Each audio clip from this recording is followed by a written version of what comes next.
खड़ना यार इन्हें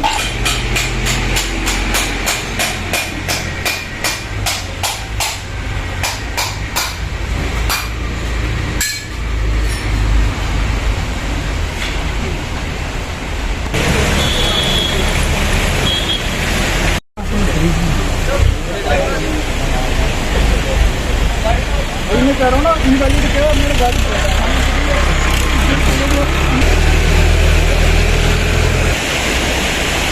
गफर वो गाड़ी भी ले जाओ बड़ी